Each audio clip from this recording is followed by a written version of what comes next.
Hello, आप सभी का इस संस्कृत व्याख्यानम चैनल में हार्दिक स्वागत है। आप सभी जान रहे हैं कि इस समय मैं समास को पढ़ा रही हूँ। आप लोग समास पढ़ रहे हैं और समास में इस समय हम लोग तत्पुरुष समास में चल रहे हैं। मैं पिछले वीडियो में बता चुकी हूँ कि तत्पुरुष समास किसे कहते हैं। हालांकि मैं फिर से एक बार दोहरा देना चाह रही हूँ कि उत्तर पदार्थ प्रधानो तत्पुरुषः। तत्पुरुष समास किसे कहते हैं? तो उत्तर पदार्थ प्रधानो तत्पुरुषः, यानी जिस समास में बाद वाले पद के अर्थ की प्रधानता हो उसे ही हम तत्पुरुष समास कहते हैं। हम लोग ये जान चुके हैं कि तत्पुरुष समास के कई भेद हैं।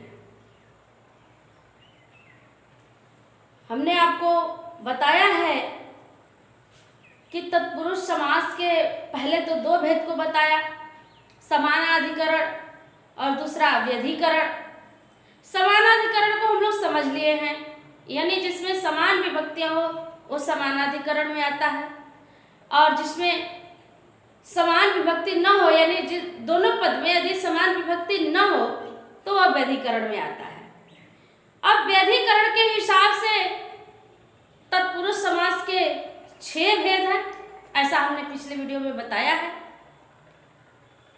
द्वितीया तत्पुरुष, तृतीया तत्पुरुष, चतुर्थी तत्पुरुष, पंचमी तत्पुरुष, षष्ठी तत्पुरुष, सप्तमी तत्पुरुष। व्यधिकरण के हिसाब से ये 6 भेद हैं। हमने पिछले वीडियो में द्वितीय तत्पुरुष को समझ लिया है, यानी जिसका पूर्व पद द्वितीयांत हो, अर्थात कहने का मतलब यह है कि जिसके पूर्व पद में द्वितीय विभक्ति हो उसे द्वितीय तत्पुरुष समास कहते हैं, और जिसके पूर्व पद में तृतीय विभक्ति हो उसे तृतीय तत्पुरुष समास कहते हैं। इसी तरह से पूर्व पद में चतुर्थी है तो चतुर्थी तत्पुरुष समास, पूर्व पद में पंचमी है तो पंचमी तत्पुरुष समास, और पूर्व पद में षष्ठी विभक्ति है तो षष्ठी तत्पुरुष समास, और पूर्व पद में सप्तमी विभक्ति है तो सप्तमी तत्पुरुष समास कहलाता है। इसको समझना बहुत आसान है, थोड़े से ध्यान देने की जरूरत है। तो हम लोग इस समय तृतीय तत्पुरुष समास में चल रहे हैं। आइए देखते हैं। तृतीय तत्पुरुष, प्रथम पद में तृतीय विभक्ति होने पर तृतीय तत्पुरुष समास कहलाता है। तृतीय तत्पुरुष समास हम किसे कहते हैं? यानी जिस समासिक शब्द के प्रथम पद में तृतीय विभक्ति हो उसे ही हम तृतीय तत्पुरुष समास कहेंगे। यानी जिस समास में पहला पद तृतीयांत हो उसे हम तृतीय तत्पुरुष समास कहेंगे। कई शब्दों में कई तरह से इसको हम परिभाषित करते हैं, हालांकि सबका मतलब वही निकलता है। जैसे पित्रा समः, ध्यान दीजिए यहाँ पर, पित्रा समः, यहाँ यह पित्रा है, पितृ शब्द रूप, तृतीय विभक्ति एक वचन में है, और यहाँ समः में जो है प्रथमा विभक्ति है, इसमें तृतीया नहीं है। इस तरह से पहला पद इसका क्या हुआ? तृतीयांत हुआ, यानी इसका जो है पहला पद क्या हुआ? तृतीयांत हुआ। इसके पहले पद में तृतीय विभक्ति, ध्यान से देखिए, पितृ शब्द रूप, तृतीय विभक्ति एक वचन, पहला पद तृतीयांत है। अब हम इसका समास बनाएंगे, ये विग्रह है, हम इसका समास बनाएंगे। क्या होगा? पितृ समः, यहाँ पर विभक्ति छुप गई है, यानी समास होने पर विभक्ति क्या होती है? छुप जाती है, और यह अपने मूल रूप में आ गया है, पितृ। पितृ सम, पिता के सम, क्या होता है? पिता के क्षमा।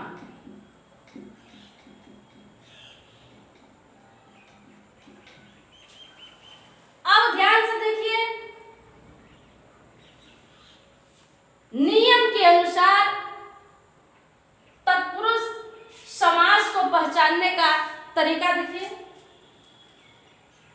यानी तत्पुरुष समास की परिभाषा है कि इसके उत्तर पद के अर्थ की प्रधानता होती है। यहाँ पर ध्यान दीजिए, पहला पद है पितरा और दूसरा पद है क्षमा। क्षमा यानी क्षमा। अब यहाँ पर प्रधानता किस पद की है? पहले पद की नहीं, दूसरे पद की। हाँ, यहाँ समानता दूसरे पद की है, यानी दूसरे पद का जो अर्थ निकलता है उसी की प्रधानता है। क्योंकि हम क्या करें, पिता के समान। हम पिता नहीं कर रहे, हम पिता को इशारा नहीं कर रहे हैं। यानी यहाँ कोई जरूरी नहीं है कि यहाँ पर पिता है कि नहीं है, ये नहीं साबित हो रहा है कि यहाँ पिता है कि नहीं। हम पिता की तरफ इशारा कर रहे हैं कि नहीं, बस कह रहे हैं कि पिता के समान, पिता के समान। अब यहाँ पर पिता हो भी सकते हैं, पिता नहीं भी हो सकते हैं। पिता के समान यानी बेटे को कोई कहता है कि वह अपने पिता के समान है, तो अब यहाँ पर बेटे को इशारा किया जाता है, न कि पिता को। यहाँ पर प्रधानता क्या हो, सम यानी क्षमा। यहाँ प्रधानता क्षमा की हो गई, यानी दूसरे पद की हो गई। इस तरह यह क्या हुआ, तत्पुरुष समास हुआ। और इसके पहले पद में तृतीया विभक्ति है, इस तरह यह तृतीया तत्पुरुष समास हुआ। हमें उम्मीद है कि हम जो बता रहे हैं आप लोगों को अच्छी तरह से समझ में आ रहा होगा। हम लोग आगे बढ़ते हैं। कर्तृकरणे कृता बहुलम, एक सूत्र आ रहा है, कर्तृकरणे कृता बहुलम। इसका मतलब क्या देखते हैं। यदि प्रथम पद तृतीया विभक्ति में हो या प्रथम पद करण कारक में हो और द्वितीय पद कृदंत हो, तो इन दोनों का समास तृतीया तत्पुरुष समास कहलाता है। ध्यान दीजिए, दो बातें होती हैं। एक करण में तृतीया विभक्ति होती है और एक कर्ता में तृतीया विभक्ति होती है। अब कहिए भला कर्ता में तृतीया विभक्ति कैसे होगी? कर्ता तो प्रथमा विभक्ति, कर्ता ने कहता है कर्ता तो प्रथमा विभक्ति का है, तो भला कर्ता में तृतीया विभक्ति कैसे होगी? लेकिन होती है कहाँ? वाच्य परिवर्तन जब हम करते हैं तो कर्मवाच्य और भाववाच्य के कर्ता में तृतीया विभक्ति हो जाती है। यहाँ पर उसी की बात हो रही है। कर्ता में कब तृतीया विभक्ति होती है? जब हम वाच्य परिवर्तन करते हैं, यानी जब हम कर्मवाच्य में वाक्य को बनाते हैं और भाववाच्य में बनाते हैं, तब जो है उसके कर्ता में तृतीया विभक्ति होती है। तो दो बातें हैं, एक करण में तृतीया विभक्ति और एक कर्ता में तृतीया विभक्ति। जब करण में तृतीया विभक्ति होगी या कर्ता में तृतीया विभक्ति होगी, तो ये तृतीया विभक्ति किस पद में होगी? पहले पद में। और दूसरा पद कोई कृदंत पद होगा, कोई कृदंत पद होगा, यानी कृदंत प्रत्ययुक्त पद होगा। इन दोनों का जब समास होगा तो वह तृतीया तत्पुरुष समास कहलाएगा। जैसे देखते हैं, जैसे व्यासेन कृतम,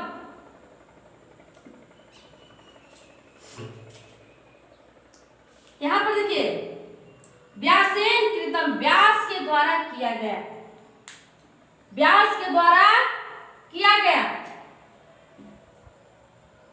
अब व्यास ने किया ऐसा न कह करके व्यास के द्वारा किया गया ऐसा वाक्य बन रहा है।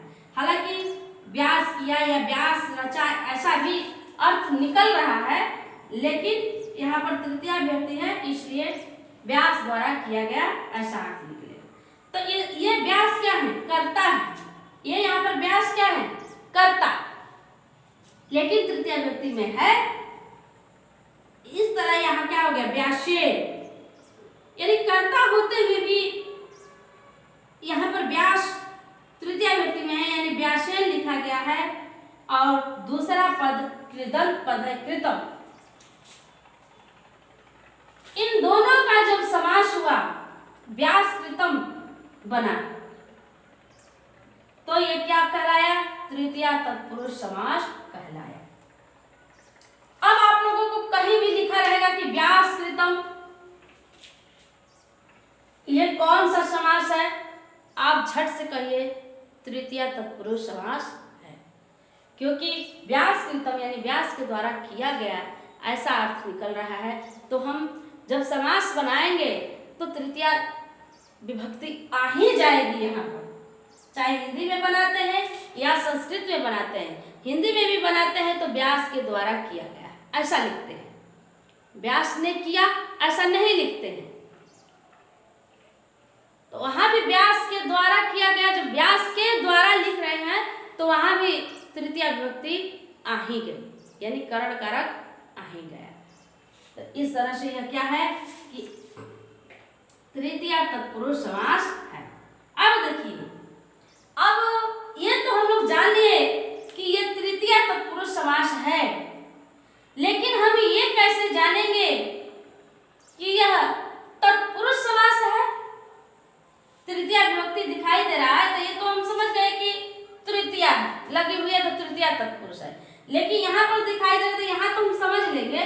लेकिन जब इसका समास हुआ है, जब ऐसा शब्द आप लोगों के सामने आएगा, तब कैसे पकड़िएगा कि ये तृतीया तत्पुरुष समास है या तत्पुरुष है, क्या बेभाव है कि क्या है। अब यहाँ पर देखिए इसको पकड़ने का तरीका, व्यास कृतम, यहाँ पर व्यास की प्राथमिकता नहीं है, ध्यान दीजिए, यहाँ पर प्राथमिकता व्यास की नहीं है, व्यास के द्वारा जो किया गया है उसकी प्राथमिकता है, व्यास के द्वारा जो रचा गया है, जो किया गया है उसकी प्राथमिकता है, यानी कृतम की प्राथमिकता है। इस तरह यह क्या है, तत्पुरुष समास है। इस तरह हम क्या कहेंगे, इसे तत्पुरुष समास कहेंगे, यानी यह तृतीया तत्पुरुष समास है। हम दोनों तरह से इसको समझ लिए कि यह तृतीया तत्पुरुष समास है। अगला उदाहरण है आचरेण निपुणः। यह देखिए करण कारक में, ये क्या है, करण कारक, आचरण से निपुण, आचरण से निपुण। अब देखिए आचार निपुण, समास क्या हो जाएगा, आचार निपुण। इसमें तृतीया विभक्ति है पहले पद में। इस तरह से यह तृतीया तत्पुरुष समास है। अब तत्पुरुष कैसे है, तो यहाँ पर प्राथमिकता निपुण की है, आचरण की नहीं। आचरण तो कैसा हो सकता है, आचरण अच्छा है, आचरण अच्छा नहीं है, खराब है, जो भी है, लेकिन यहाँ पर केवल आचरण की बात नहीं हो रही है, यहाँ पर प्राथमिकता है निपुणता की, यानी निपुण की।